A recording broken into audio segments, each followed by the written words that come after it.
You're watching KOIN 6 News at 4. Watching out for you.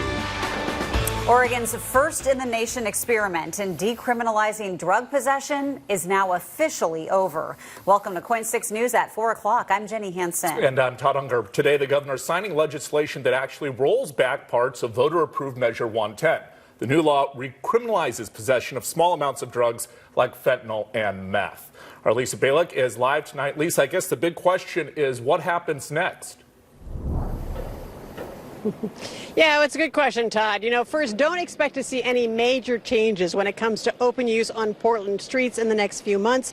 Here's why. The recriminalization part doesn't go into effect until September. Now, there's a reason for that, and I'll explain that to you. Now, the new law was supposed to be and is now going into place. It was supported by Democrats and Republicans in the legislature. They started working on it long before the session started. The focus is to try and get more people connected to drug treatment.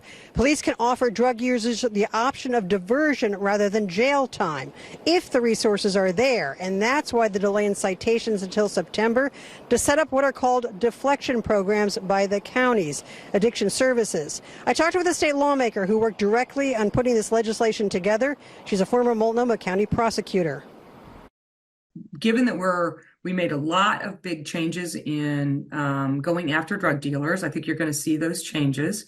We're also making sure that we're telling people that this is going to be going into effect in September, and I think you're going to see a chilling effect on the streets. Now, if someone doesn't or can't access treatment once they're cited for drug possession, they could be jailed for up to 6 months. Critics say, though, it will make racial disparities worse and that there are just not enough public defenders.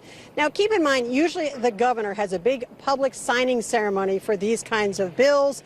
Reporters usually there asking a lot of questions afterwards. We didn't see that happen today. I called the governor's office to say why not. Didn't get a direct answer, but keep in mind the governor's been on the hot seat over controversy involving her wife, the governor giving her an office inside her office in the governor's area, as well as state police detail, having her sit in on policy discussions, and exploring the idea of an official office of first spouse. Again, this has been a controversy going on for the past couple of weeks. We expect perhaps to talk with the governor later this week about all that, but in the meantime, this is a big piece of legislation signed into law, and a lot more on that coming up today at 5. Live in downtown Portland, Lisa Balick, KOIN 6 News.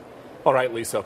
Well, TriMet saying they are increasing security following a deadly stabbing at Portland's 82nd Avenue Max station. Officers say around 6 on Friday, a man was stabbed while a train was heading eastbound. Once officers got there on site, they found a man dead on the 82nd Avenue station platform. That's not far from Northeast Gleason. Portland police have charged 51-year-old Shondell Larkin with murder. KOIN 6 is digging into his criminal history. Much more on that tonight at 5 and 6. Well, a group of avid library users says that they're upset about changes in Portland libraries. Yeah, we told you about the changes to the Central Library before it happened in late February. Brandon Thompson tonight going beyond the headlines, finding out what people are saying, and they are frustrated.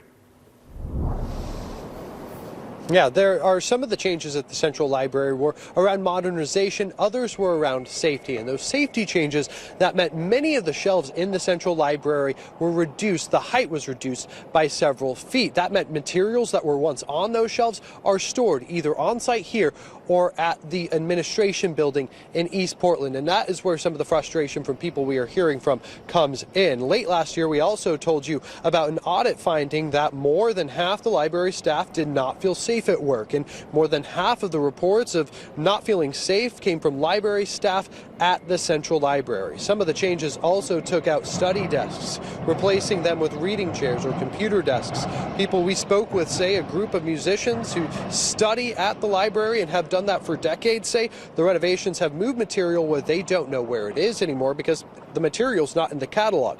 The library says that the materials are available. It just may take a few days to get a hold of them. These folks say that takes the spontaneity out of the research that got them where they are today. We're of an older generation, so we're not used to perhaps e-books and e-scores or whatever in the same way that a lot of people are today. But for me, it's just absolutely critical to be able to hold it and to see it and to have the option of finding things that I don't know about. So there's still, over 220,000 collection items on the shelves at Central right now, but folks have, things at their fingertips that they can get in a matter of days now. Tonight at 5, we tell you how staffing plays into this weekend. One library in Northwest, that branch closed because of staffing for an entire day, and another was on door service only. So these library renovations were changed by a vote or approved by a vote in 2020. That includes library spaces in other neighborhoods like the Holgate Library. That one is scheduled to reopen this summer. Live at the Central Library, Brandon Thompson, KOIN 6 News. All right, Brandon, sounds good. Well, some new information in at 4 about a snowboarder killed in an avalanche on Mount St. Helens over the weekend. Deputies have now identified him as 42-year-old Roscoe Shorey of Washougal. The Northwest Avalanche Center says that Shorey summited the peak Saturday, and while standing near the top, he triggered a cornice, which is an overhanging mass of snow. They say he then fell into the crater, causing an avalanche on the slope below. Officials say Shorey was an experienced mountain climber and had successfully summited Mount St. Helens 28 times before this accident. Months after that Arctic blast ripped through the Portland metro, claiming at least 8 lives and racking up millions in damages, today Multnomah County releasing a report on that storm response. Yeah, Joelle Jones has been digging into this report. She joins us live after asking some tough questions. That's right. According to this report, the county housed more people, gave more rides and supplies than any other weather event. But it also highlights a record number of cold-related hospital visits and falls. While county officials say all 4 suspected hypothermia deaths came after they closed the shelters, this report shows the highest number of fall injuries also came after. I asked what they plan to do differently. Despite opening a record-breaking 12 shelter sites, supporting more than 1,300 people at the storm's peak, and coordinating more than 400 rides, a new after-action report found Multnomah County struggled to staff their 10-day response, stating the county should plan to continue staffing beyond a projected closure, so decisions can be altered if forecasts are not realized. Going on to say staffing of the passenger transportation unit was insufficient for the demand, and there was many shifts where county vehicles were idle because of a lack of drivers. They kick everybody out. Doesn't matter. Half their workers come stay out here for one night when they say it's warm enough to stay out here. The report comes after the county faced criticism from local and state officials for choosing to close shelters while conditions were still icy. They made us leave at like 8 a.m. Why would you close them if knowing that it's still cold outside? People still need this. During the storm, people told us they struggled to get into shelters. I even called 211 to get a ride for a couple that never came. And those who made it in say they were forced back out into the cold. I do believe we would have stayed open on Wednesday. The reality is the staff were not there. And so it put us in this position when the forecast doesn't materialize, that we can't just show up and stay open when you don't quite have the staffing. Emergency Management Director Chris Voss says moving forward, he wants to make sure the county has the staffing flexibility to stay open as needed. He says dangerous road conditions and increased demand can bottleneck systems like 211, but the county is working to increase collaboration. I'd love to work with TriMet even more, improve the systems on 211, but even see what we could do from the county and the city to also address this issue. Now, beyond increased staffing and training, the county outlined several recommendations, including using fewer but larger shelters and continuing to staff security, which was that happened for the first time during the last January storm. So you can read those recommendations and find the full report at KOIN.com. Yeah, it was so icy. I mean, that was such a huge. We had coworkers slipping and sliding around here. So if you're out already on the streets, I can't even imagine. Very dangerous, yes. Yeah. All right, Joelle, thank you. Okay, now to a live look over Portland. Hard to believe that ice storm was just a couple of months ago. Wow. Today it was so beautiful nice out there. Yeah, Josh, I know, but I think both Todd and I went out on our little lunch walks. Yes, separately, but both enjoyed them, right? Yeah, you have to soak up the sunshine while it lasts because all good things must come to an end. But at least if you missed out on an opportunity today, you still got this evening and again tomorrow. But yesterday for Easter Sunday, truly spectacular views. This from the Wooden Shoe Tulip Farm. all of those blooms and blossoms really putting on quite the show out across the Woodburn area. Yesterday's temperatures climbing up into the mid-60s, well above the average of 59. Today, try 70 degrees in Salem, 68 for our highs so far in Portland. But you'll notice a big temperature dip from Tuesday to Wednesday as the wet weather once again returns. And we've already got close eyes on that next storm as our friends out towards the Central Plains are dealing with severe thunderstorms.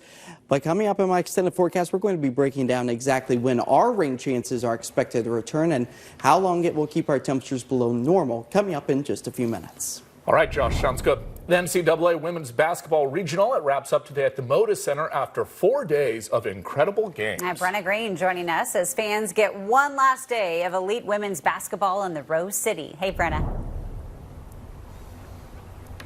Hi, Jenny. This has been super fun for fans of women's basketball. Only the second year that the NCAA has done this double regional on the women's side. Basically, what that means is that, as you guys said, you get 4 straight days of games. That is not normal for an NCAA tournament site. Normally, there's an off day in there at the very least.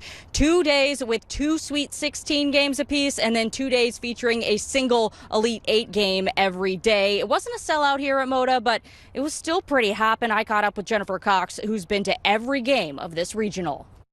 This year, when we found out it was here in Portland, I said I want tickets for my birthday, so I got all 4 days tickets for my birthday, and so my daughter's here with me, and it's been a lot of fun. Best birthday present ever? Pretty close. The husband usually doesn't do so good, so this is definitely one of the top 5 for sure. Oh, I love it. Spokane has the double regional next year. When I asked Jennifer if she'd be at that, she said, quote, yeah. And then she said she'll also be here in 2030 when Portland hosts the Final Four. Tonight's final game features USC versus UConn at 6 o'clock, and 2 of college basketball's top phenoms in the sport, the Trojans' Juju Watkins and UConn's Paige Beckers. We will be here all night covering that as well. Reporting at the Moda Center, I'm Brenna Green, KOIN 6 Sports. Yeah, Brenna, really been an incredible weekend of basketball. The weather could not have been better for all those fans coming in town. Really good to see. Thanks, Brenna. Hey, coming up, we are digging deeper after a burglary suspect wanted for crimes across Oregon and Washington gets caught.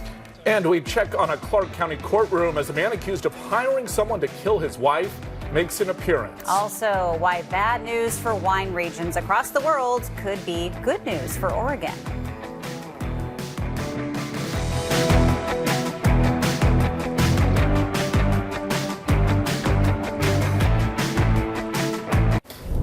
New at 4 today, a fire forcing a family from their home and also killing 6 of their pets this morning in Hillsborough. Crews were called about 10:30 after 2 adults returned to the apartment on Northeast Evergreen Parkway to find some heavy smoke. Officials tell us 2 dogs, 2 cats, and 2 turtles were killed. No one else was hurt. The investigation is underway, but firefighters think it could have been a kitchen fire. Well, an accused serial burglar off the streets tonight. She's accused of stealing tens of thousands of dollars from local businesses. That's right. KOIN 6's Ariel Salk is live outside of Otherworld's Games and Comics, and this was actually one of their targets. Yeah, this place has not been broken into once, not twice, but 4 times. And Portland police believe that Virginia Kellingson is behind the stolen goods. Now, Ron Connell has been the owner of Otherworld Games and Comics for nearly 20 years. Between November and January, he was burglarized 4 times. Take a look at the surveillance video. You can see the burglar break through the glass door to get into the store. Connell says they primarily took Pokemon and Magic cards worth roughly $30,000. I guess I would just say, why? Why would you do this when you know it's going to hurt people? Why do you want to hurt us and see us fail? Because that's what's ultimately going to happen to all the small businesses that you've hit. Today, Portland police arrest at least one of the people they say are behind these crimes, 38-year-old Virginia Kellingson. Police also say she broke into a consignment shop on Southwest Capitol Highway, stealing merchandise worth more than $50,000 combined between the 2 shops. And that's not all. Kellison is suspected of burglarizing businesses in 6 other areas, including Lake Oswego, Beaverton, and Salem. Now, Kellison is scheduled to be in court tomorrow. Reporting live in Southwest Portland, Ariel Salk, KOIN 6 News. Yeah, it sounded like she was getting pretty confident with these crimes that she's suspected of. Ariel, thank you. Well, a man accused of hiring someone to kill his wife near Hawkinson was in court today. James Rummel is facing first-degree accomplice to murder charges in the death of his wife, Lindy Rummel. Deputies say Rummel solicited James Riley to stage a burglary and then murder his wife. As she was found dead at her home on March 24th, Riley has been charged with murder. A judge ruled that Rummel will continue to be held without bail. His arraignment set to take place April 10th. A mother pleading not guilty after her 4-year-old son died in a terrible car crash. Angelina Minor appearing in court today facing DUI and manslaughter charges for driving over 4 times the legal limit in that crash. Portland police say she sideswiped a parked vehicle in a hit and run before crossing a median and hitting another car head on. Her 4-year-old son was killed. A pedestrian badly hurt after being hit by a car early this morning in North Portland. This happened just before 6:30 on North Interstate Avenue. Police say the person was taken to the hospital with life-threatening injuries. That crash is currently under investigation. And the deadline has now come and gone for taking off those studded tires in both Oregon and Washington. You need to get those tires off ASAP if you have not already. The last day was technically yesterday. In each state, fines can reach almost $200 if you're caught driving with them still on. Hey, some good news for Oregon's wine industry, but bad news for big wine regions around the world. Researchers say rising temperatures could make Oregon's wine production flourish. Well, according to the review published in Nature Reviews Earth and Environment, climate change will make places like Italy, Greece, Spain, and California unsuitable for wine production by the end of the century. So we're going to have to, get even more wineries in Oregon so I can have my wine. Now, I won't be alive by then, but still, we need the wine to keep flowing. We do, especially here in the Northwest. We do, yes. Good day for like a rosé all day. Tasting out type of day. Yeah, no, we're definitely into that kind of prime season where the sunshine's raining down. We're not actually seeing rain coming down across the area. So that's where we give you the live tour out towards the Stoller Family Winery as those bright blue sunny skies can still be seen. And we are expecting to see another round of that sunshine and above average temperatures take us into Tuesday. But right now out at PDX, 68 degrees, plenty of sunshine to go around. That's going to take us all the way through about the 7 o'clock hour. Then the sun sets and those temperatures slide back into the low 60s. But boy, all of the plentiful sunshine, warmer temperatures really sending a lot of the Pacific Northwest into full bloom. Downtown, seeing the rhododendrons starting to bloom along with the azaleas. And we can't forget about the woodburn tulips that are well underway at this point in time. And it's not just us here in the Pacific Northwest, but much of the Central Plains, the Southeast, and the Desert Southwest experiencing that spring warming trend as a lot of the trees start to take on their shades of green. And of course, everything's starting to bloom as well. And not surprising when we're then talking about our allergy counts. Back up to the high level for tomorrow, but you'll notice on Wednesday we start to slide back to about the moderate level.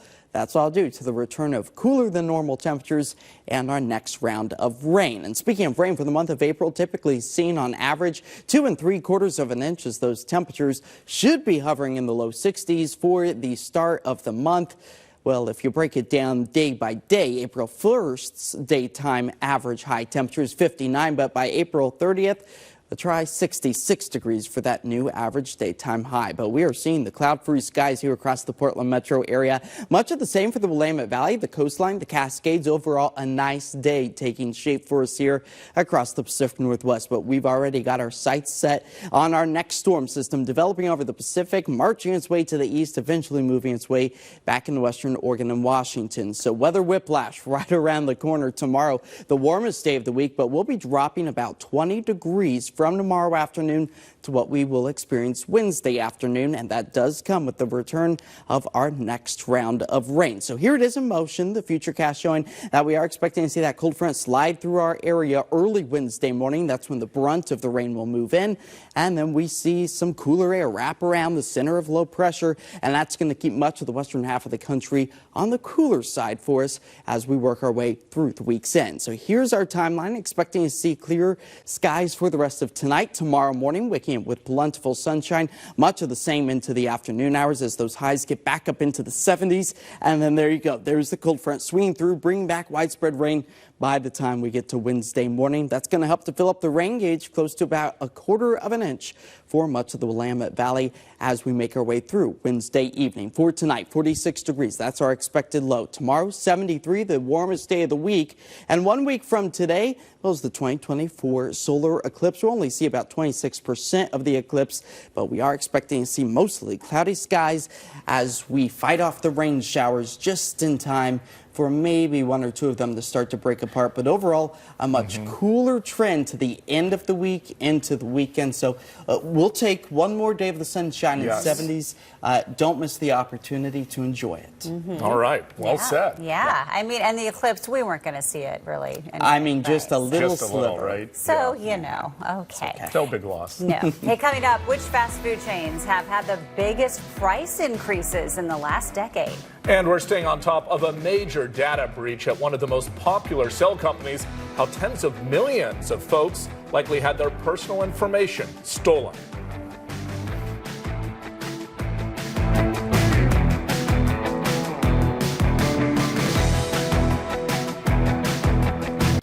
Well, the White House says President Biden will go to Baltimore to look at the federal response to the collapse of the Francis Scott Key Bridge. That's right. Raquel Martin live tonight from Washington, D.C. with what else we can expect. Raquel? Good evening. Well, the Biden administration says it is laser focused on just trying to get this port back up and running. The Baltimore port is one of the busiest in the nation, and local leaders there are warning if federal officials don't quickly get aid to Baltimore, that this could turn into an economic crisis across the country. The White House says President Biden will head to Baltimore Friday to show his support following the collapse of the Francis Scott Key Bridge. This administration will be with the people of Baltimore every step of the way. Since the bridge collapsed, the Biden administration has surged emergency resources to try and quickly reopen the port. The president is continuing to lead a whole of government approach to the collapse. That includes a $60 million down payment to start bridge reconstruction. There's going to be additional funding needed to get this done. Timeline, it's going to be complicated. It is a complicated scenario. That's because additional funding will need bipartisan buy-in from Congress. In the Constitution, we have responsibility for infrastructure. Sunday, Nebraska Republican Congressman Don Bacon said he just wants to make sure the payout is fair. The federal government does have a role with this bridge. I don't think it should be the sole, payer. But South Carolina Democratic Congressman Jim Clyburn argues this is the federal government's job. Every state in the nation, all 50 of us, will take our turns needing this kind of assistance. Maryland's Democratic Governor Wes Moore is urging Congress to move quickly. This is a national economic catastrophe. Now, there appears to be some light at the end of the tunnel when it comes to this potential funding fight. The Democratic congressman who represents the area of Baltimore said he spoke on the phone with the Republican Speaker of the House, and both men agreed this shouldn't be a partisan issue. For now in Washington, Raquel Martin, back to you. Yeah, because the effects are just so devastating Widespread. and impactful. Yeah, Raquel, thank you. New at 4 today, Florida's Supreme Court upholding a 15-week abortion ban. That law was passed back in 2022, but a 6-week ban was also passed last year. The law had language that automatically enables the ban a month after a court's ruling. Under a separate ruling, the court allowed a ballot measure on abortion's rights to go to voters, and that'll happen in November. Troubling news for AT&T customers. The phone company announced this weekend that personal information of more than 70 million customers was breached on the dark web.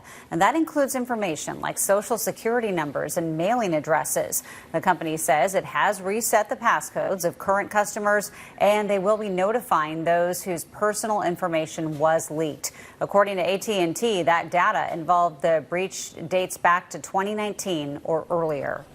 Kia is now recalling more than 427,000 Telluride SUVs. The company says certain models of those vehicles from 2020 through 24 could be at risk of rolling away when it's in park. Owners are being urged to use their emergency brakes when parking and then to contact Kia for repairs. Even though traffic deaths nationwide are falling, distracted driving is still ending lives. It killed more than 3,000 people in 2022. Danya Backus digging deeper into what officials are doing to convince drivers to put down their phones when they're behind the wheel. This fiery 6-vehicle crash on Interstate 10 near Phoenix last year killed 5 people. Police say at fault, a tractor-trailer driver going 68 miles an hour while using TikTok. Monday, the National Highway Traffic Safety Administration kicked off Distracted Driving Awareness Month with a new message for drivers: put the phone away or pay. In 2022, distracted driving killed more than 3,300 people and injured nearly 300,000 more. Almost 20% of those killed in distracted driving related crashes were people outside the vehicle, pedestrians, cyclists, and others on the road. The agency also premiered a new campaign calling out all phone use behind the wheel. There's the steering wheel propper, the sneak-a-peeker, the fast roller. Behaviors that have consequences. The got a ticketer, the veering off the road, the driver who kills someone. The new commercials will be on a heavy rotation this month, and starting Thursday, law enforcement agencies around the country will be cracking down. I say to America, put down the phones. The life you save may be your own. The driver of the tractor-trailer, Danny Tenner, survived the crash and faces 5 counts of manslaughter. His first court hearing is scheduled for next month. Danya Backus, CBS News, Los Angeles. The United Nations says there were more than 1 billion tons of food waste generated in 2022. That is 19% of all the food produced around the globe. Households made up about 60% of that waste, wasting at least 1 billion meals every day. Food loss and waste generates 8 to 10% of annual greenhouse gas emissions as well. That is almost 5 times more than the aviation industry.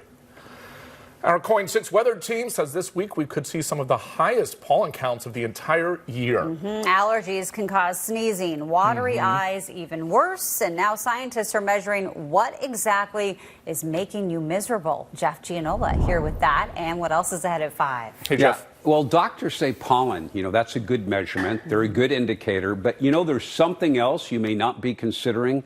What it is and why researchers say tracking it isn't as easy as you might hope.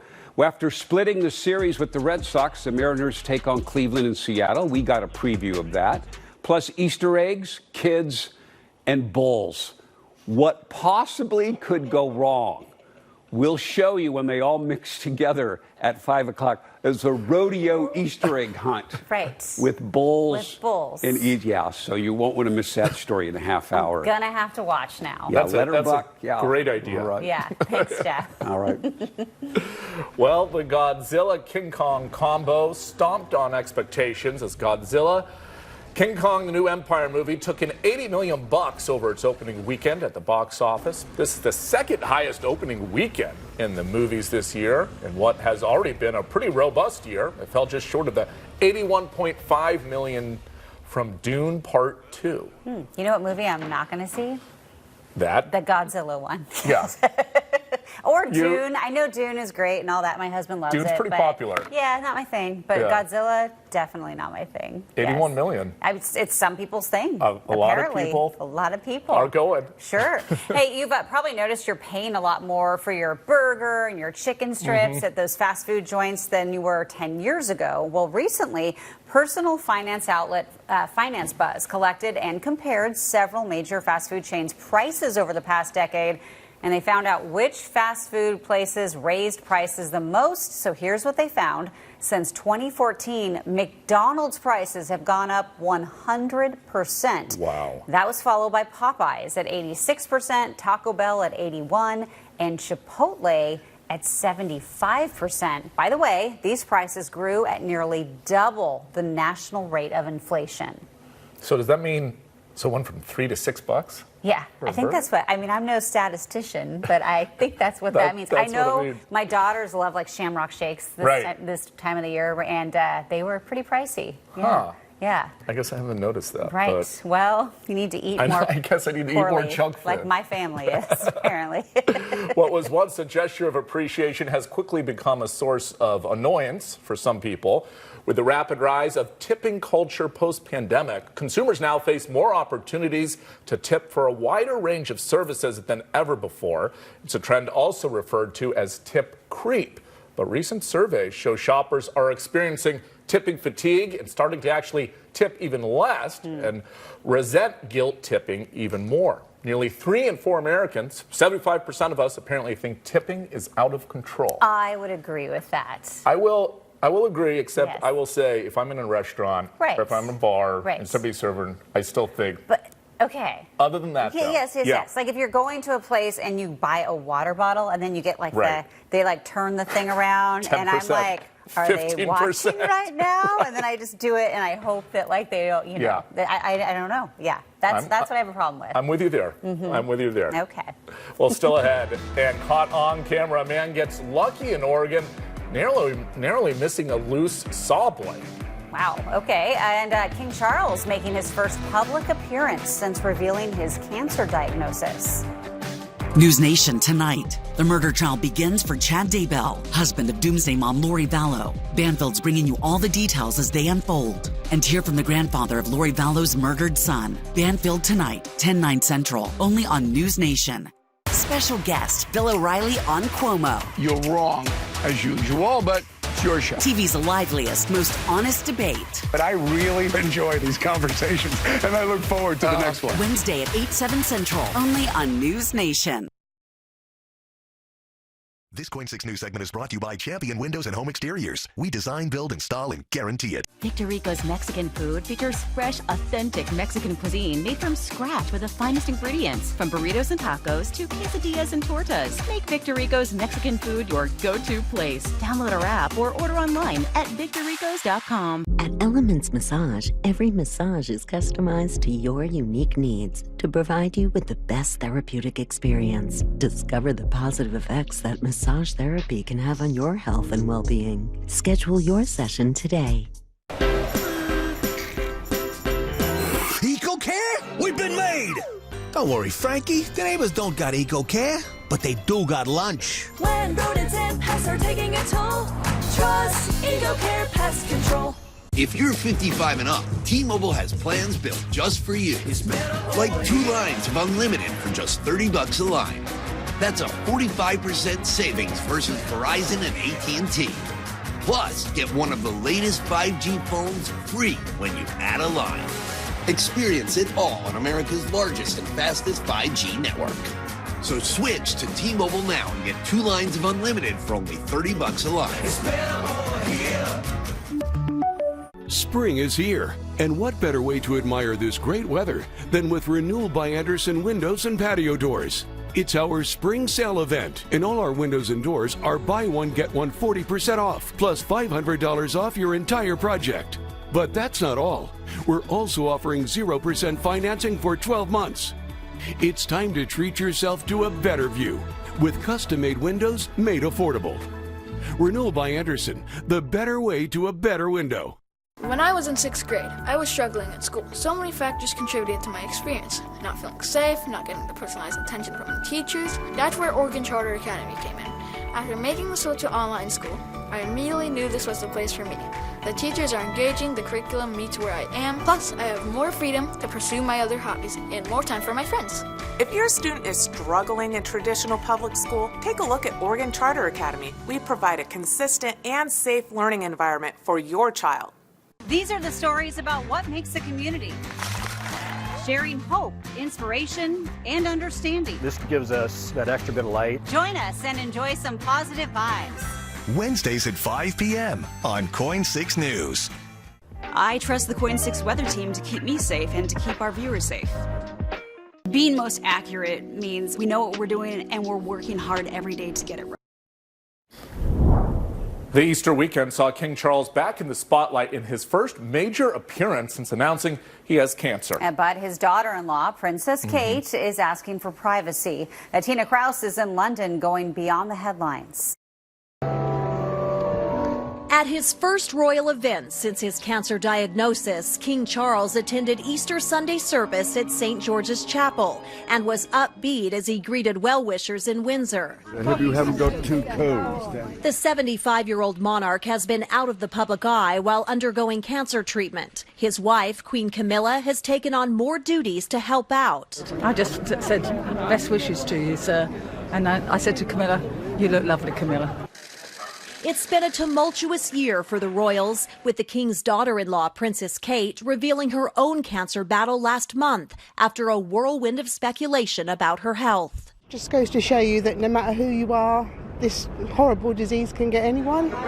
Prince William and Kate skipped the royal Easter service this year after asking for time, space, and privacy for their young family. It has taken us time to explain everything to George, Charlotte, and Louis in a way that's appropriate for them, and to reassure them that I'm going to be okay. Their absence made for a smaller than usual royal family gathering. King Charles really wanted to have a slimmed down monarchy when he took on the throne, but he never could have anticipated it slimming down to where it is now. Palace sources tell CBS News the king's Easter appearance is an encouraging sign of how his treatment is progressing, and the road ahead looks positive. Tina Kraus, CBS News, London. Prince Harry and Meghan have attended the Easter service in previous years, but not since they moved to the U.S. nearly 4 years ago after, of course, they broke ties with the royal family. Well, they sure did. Coming up next, a saw blade gets loose, barely missing a man walking into an Oregon shop. It's a crazy story. And Cor Harlan hopping into what could be your next exercise routine. Fasten your seatbelts as we get ready for yet again another roller coaster ride here in the Pacific Northwest. We're expecting to drop nearly 20 degrees from Tuesday to Wednesday. We'll be discussing how much rain we expect to see with that shakeup coming up right here on KOIN 6 News. Tuesday on AM Extra, get ready to rock. It's a celebration of the Northwest's diverse music scene taking stage in Portland this weekend. We've got your first look at Black and Loud Fest with a local band live in studio. So start your mornings with KOIN News AM Extra, weekdays from 7 to 9 a.m. only on Portland CW.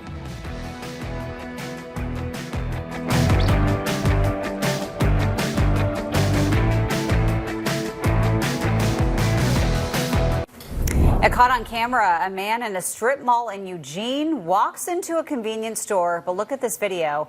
Mere seconds later, a saw blade comes flying down the parking lot right into the door that he just walked into. So according to reports, that saw blade came loose from a nearby construction site. It is pretty. That's wow. Just, and you can see it like sticks to the door. And look how quickly it goes. Yes. Yeah. I mean, you have like a second or two to react. I'm assuming that was from a miter saw, and those do get going pretty quickly. So, yeah, wow. Lucky guy. Goodbye, Ron Tonkin Field. Hello, Hillsborough Park. The Hillsborough Hops baseball team changing the name of their field after their deal with Ron Tonkin expired. The name Hillsborough Park will be used through the 2025 season. Earlier this month, the Hops received approval for building a new stadium out there. No word on the official name of that yet, but this funding keeps the team in Hillsborough for the foreseeable future. The Hops host their season opener Friday, April 5th. The cast of Ted Lasso spotted wearing matching tracksuits that were made in the Rose City. The Portland Garment Factory, which is a soft goods manufacturer, has been a longtime partner of Nike. Well, as it turns out, they were behind the tracksuits the cast of Ted Lasso wore to the People's Post-Screen Actors Guild Awards Gala in February. According to the Portland Garment Factory, the cast wanted to commemorate their last appearance together at a major award show following the end of their third season. There you go. Yeah, they're pretty Oregon sporty. connection. Yes. Yeah, very sporty. A new studio in Beaverton offers fun, low-impact workouts that involve rebounding and some really cool shoes. I looked this up online because I was curious. It actually looks really fun. Cor Harlan exploring Kangoo Club Portland to show us some moves. Good morning from Kangoo Club PDX in Beaverton. This is Annie in front of me. She leads the classes. This is a great form of aerobic exercise without all the banging and the strain on your knees and your hips through the use of any of these boots. Again, are called Kangoo jump, rebounding, Kangoo jump, rebounding boots. They take a lot Let's go. of the energy that you normally do pounding on a gym floor out of your joints. It's a great form of aerobic exercise, and this is for all shapes of body type, All right? shapes, body, and ages of 6 to 82, 84 years old. I say, kind of half jokingly, this is Bolshoi Ballet meets the Kangaroo Club. Let's show people what we can do here. You go ahead. Okay, go. Jumps. 2, 3, 4, 5, 6, 7. Curl. 1, 2, 3, 4, 5, 6, 7. Knee up. 1, 2, 3, 4, 5, 6, 7. Side. 1, 2, 3, 4, 5, 6. And these boots 7. have a little weight on them Pendulum. too, right? Yes, it's 3.5 pounds per boot. So you have a weight on your legs. Uh-huh. Yes. Okay. Well, this And is every then- bit as much a boot camp as boot camp is. It is boot camps, yeah. And the shoes might be a little intimidating to some people.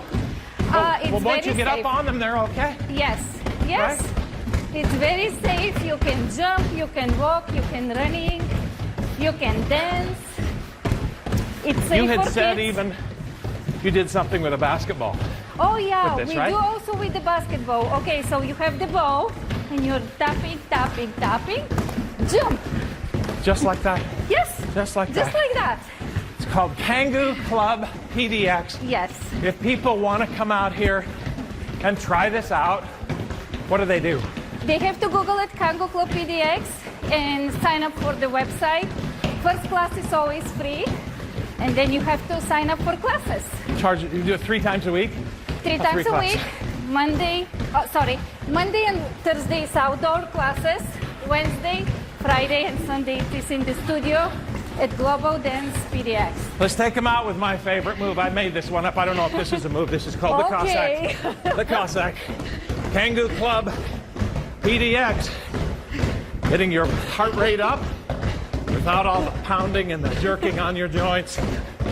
Good way to He was keeping up. Man, that is so good. That was so good. Oh. Working up a sweat, that Way- core way heart to rate. go, core. Yes, yeah. We cut the cameras right after he was.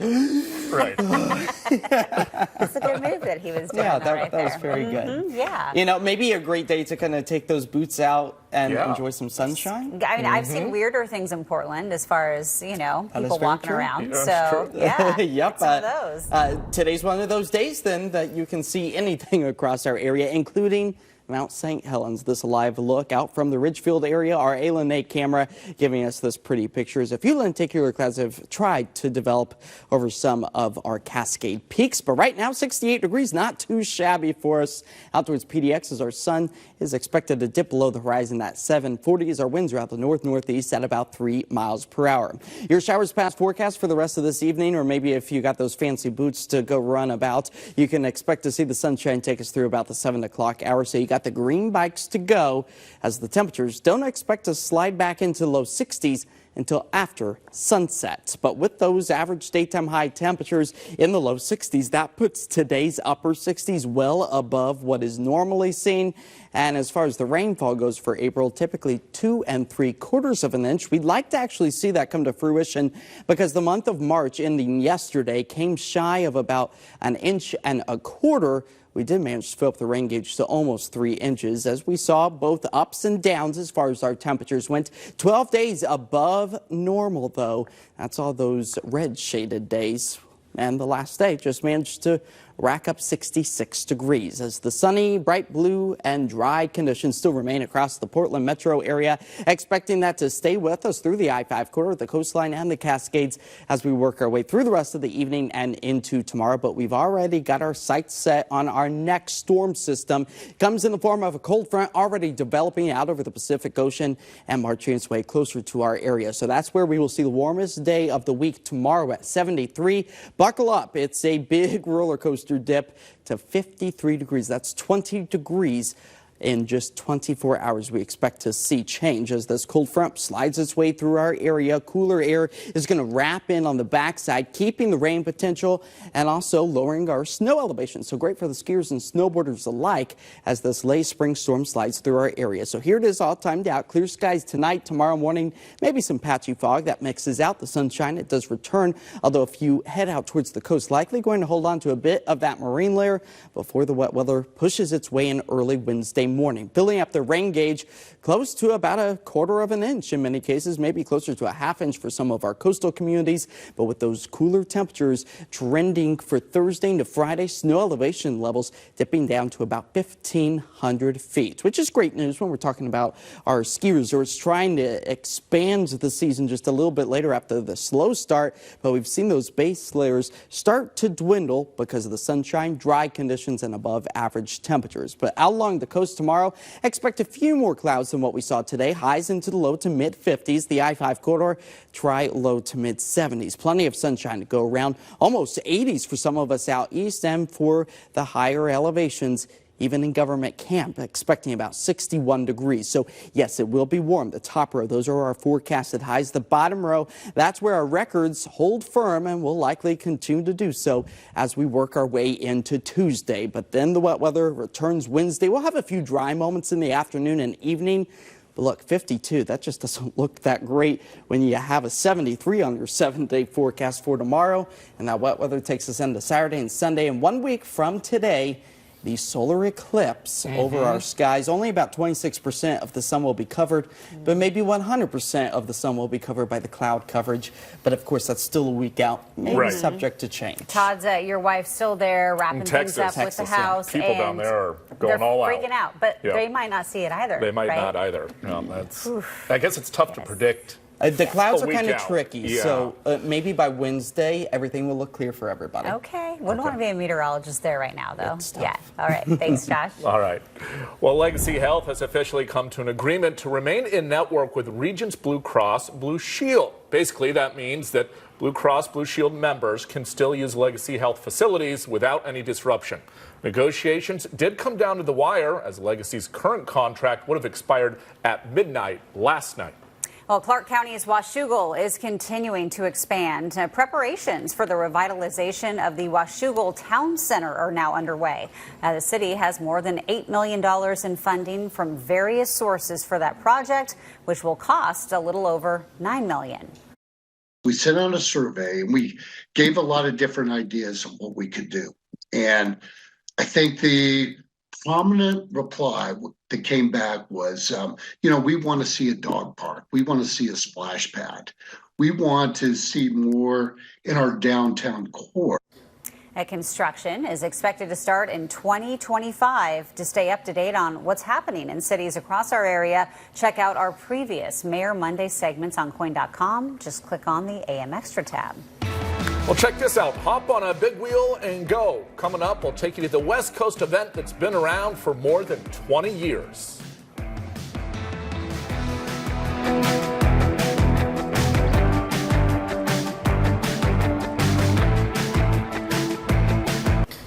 The annual Bring Your Own Big Wheel event in California has only one rule. The wheels must be plastic. Yeah, looks like a lot of fun. Matt Lively tonight reports on the Bay Area tradition. We're traveling at a very high rate of speed here, and there's a lot of people, so I gotta make it look good, all right? Why not take a big wheel down a hill?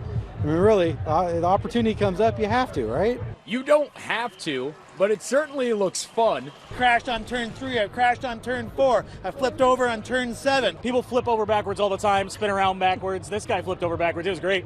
The walk up the hill forces you to look at the course, and it's, well, a bit of an anxiety-ridden experience. I just heard all these little kids go down right now. I'm low-key kind of terrified now.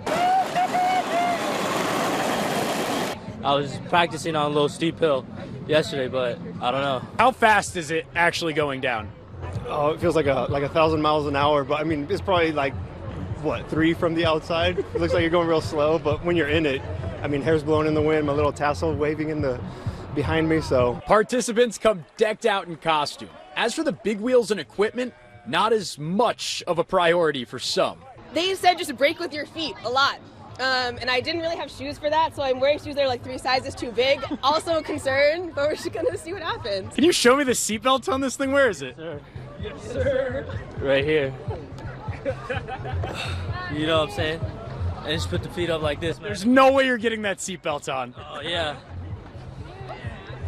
The event has survived 2+ decades, and it's clear the most dedicated wouldn't miss it for the world. What on earth possesses you to do this? What else is there to do on an Easter Sunday?